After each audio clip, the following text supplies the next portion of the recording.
Hi, this is R.A. Burrell. I'm going to introduce you to the campaign object inside of Honeycomb.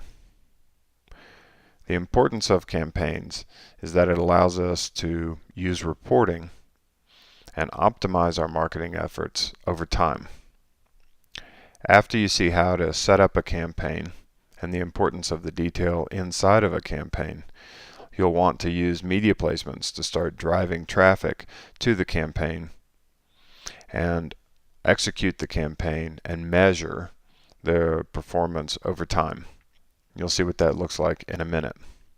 The other importance of campaigns is that they allow you to focus a message to specific target audiences through email and SMS messaging inside of Honeycomb.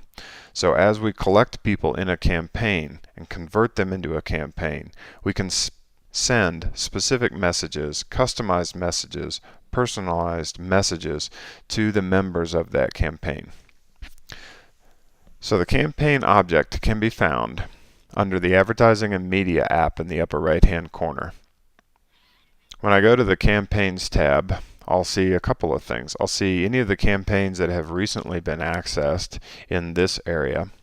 And just above that, I can set up campaign views that allow me to filter campaigns by type, by when they start, by when they end, by the landing page, or any of the data inside of a campaign.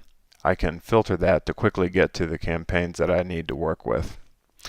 Let's go inside a campaign and see what the different fields are, and let me explain to you which ones are most important to set up and properly measure your campaigns over time. I've come inside of this campaign and I've got a campaign name. The campaign name is important, and the campaign name can change over time. Some of these fields you won't want to change over time. Campaign name is one of those fields that I can come back and change later without causing any problems. So the campaign name, if you're just ready to set one up, click New and you can give it a name and start moving forward.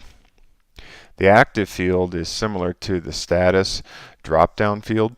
Sometimes people like to have a campaign life cycle set up inside of status from start to finish. You can change these values and use these to measure where and execute a campaign from its throughout its life cycle, and you can use that using the status field drop-downs.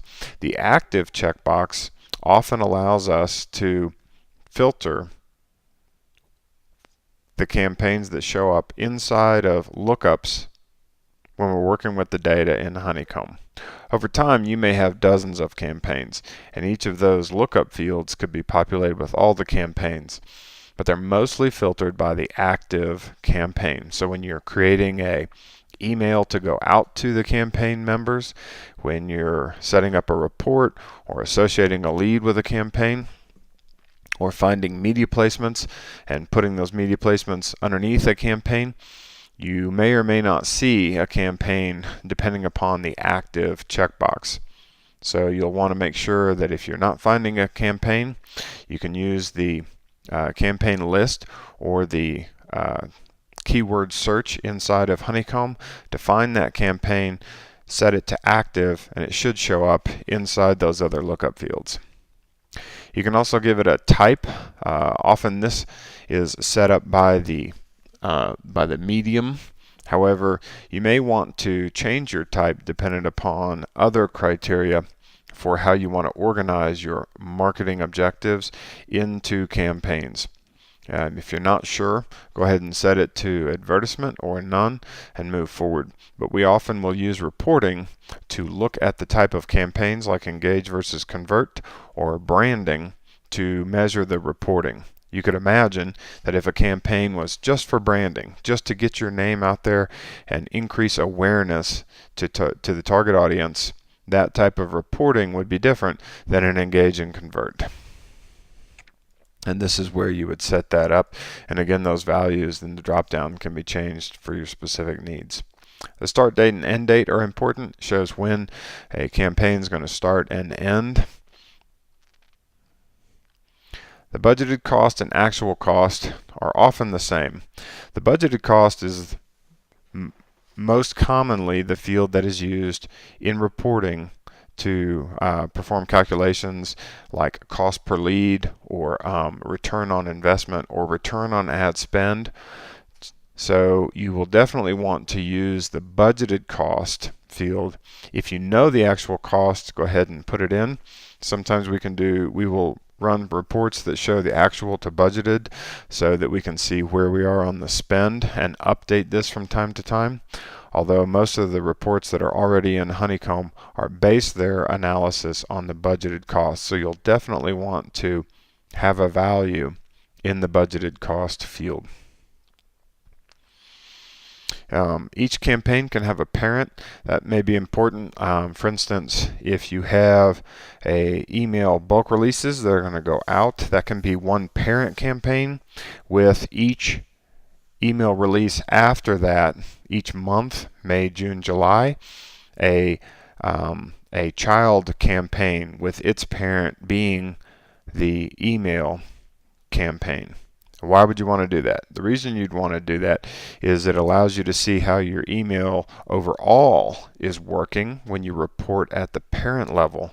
But then if you wanted to know how May worked this year versus last year, you could compare the email campaign for May with the email campaign for May of last year.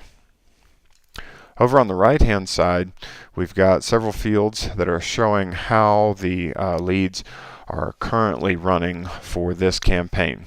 For instance, what we're showing here in this sample data is that every time someone responded to this campaign and Honeycomb tracked them back to this campaign, it added them to this total number right here. And that brings us to the tracking section, which is very important. And let me take a second just to show you what that looks like overall. This is the tracking data and how it's mapped. As you know, Honeycomb is integrated with Google Analytics. So it's important to understand that the campaign name inside of Google Analytics is mapped to the campaign name inside of Honeycomb. So when we're setting up a campaign, this campaign tracking name is the name that's given to all of the tracking URLs for this campaign. Once we create a tracking URL for this campaign and use this tracking name, that's how Honeycomb is able to associate all of the conversions, all the behavior for that person back to this campaign. So this is not a field it's a field that is required for each campaign, but it must be unique, and it should not change over time. You can change a lot of the data. You could extend the lifetime of a campaign.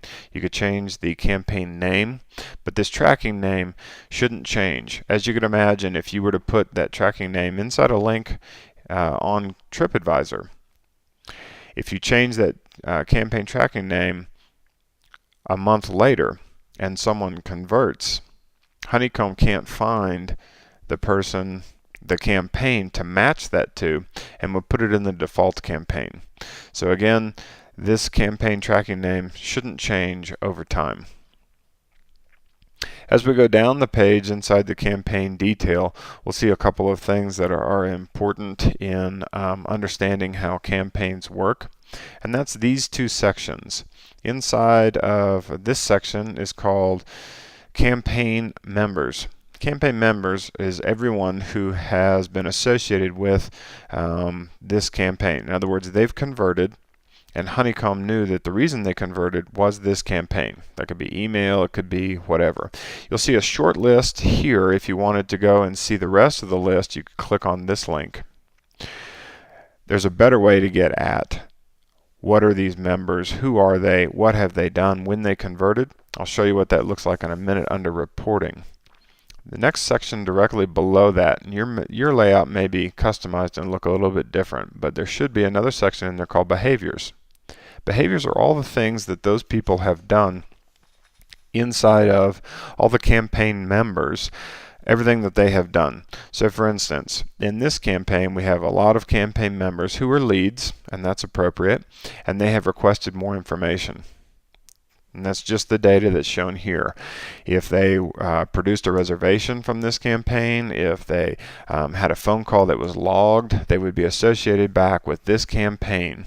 And that's how we get that type of reporting, is who are these people and what did they do, all underneath this campaign. And again, that's the importance of a campaign, is being able to show what that marketing campaign produced in resultant behavior.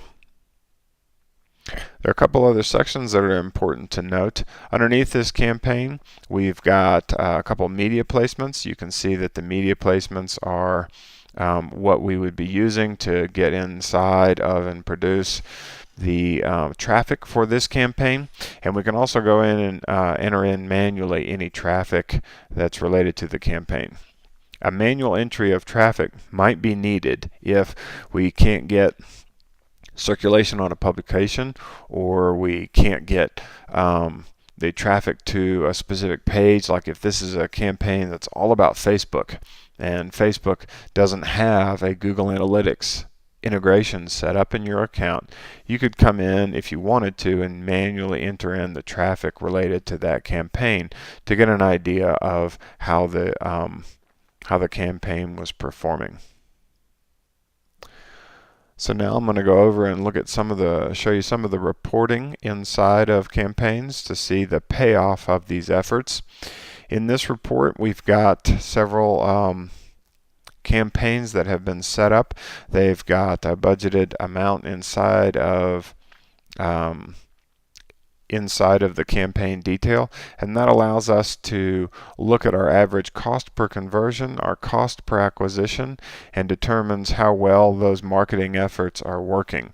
So if we're producing a lot of conversions, but it's very expensive, that may or may not be as good of a campaign, depending upon the objective, as a campaign that's producing a lot of leads at a very low cost.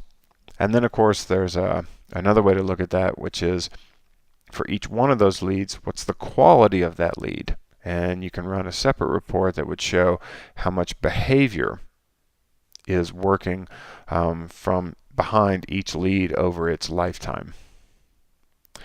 So what I hope I've done is given you an idea of how the campaigns work, what the value of that data is. Thank you very much.